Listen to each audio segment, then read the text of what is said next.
So the scariest thing that I seen while I was in the Marines, we were stationed at Moundsville, West Virginia. Now, if you don't know where that is, don't worry. Neither does West Virginia. Regardless, I was in Kilo Company, 3rd Battalion, 25th Marines. And we were infantry, obviously.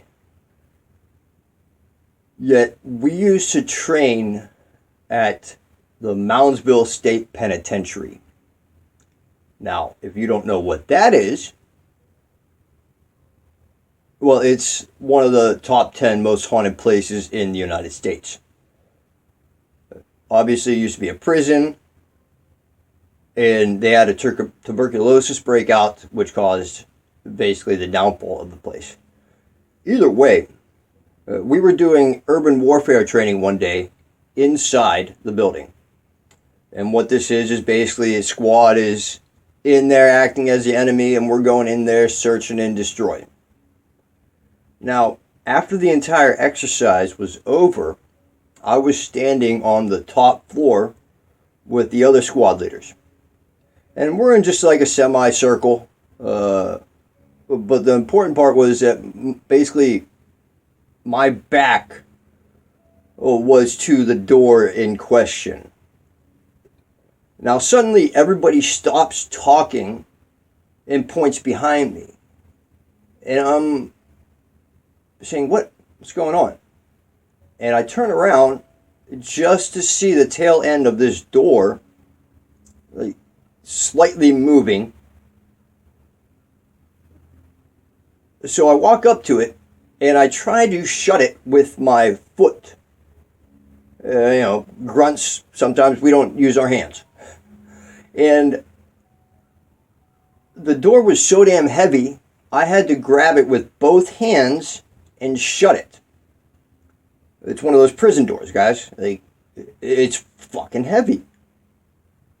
So I start walking back to the rest of the guys. And before I even get halfway there, they're like, Shmael, turn around, look at that. So I turn around and I see this door slowly creeping open again. And it stops right before it hits the wall. Now this is odd in itself because you could see huge dents in the wall where this thing is slammed against it before. So I go and investigate the room that's attached to this door. And I see that there's nowhere to hide. It's just this giant open room. Nobody could go anywhere in there. Literally. I mean, we're trained to clear buildings. There's nothing in there. So I go back to the door and I shut it again. And I walk backwards with my hands up watching it. And this time, the door flies open. Flies. It looks like somebody just rammed it with a battering ram. It moves so damn fast. But the crazy part is that it stopped itself from hitting the wall. It literally stopped itself from hitting the wall. There should have been no way that this door, with its momentum, would have stopped itself. It's just impossible. But the crazy part is the door flying open. Either way, we got the hell out of there and went on to our training. But that was literally the craziest thing that I seen when I was in the Marines.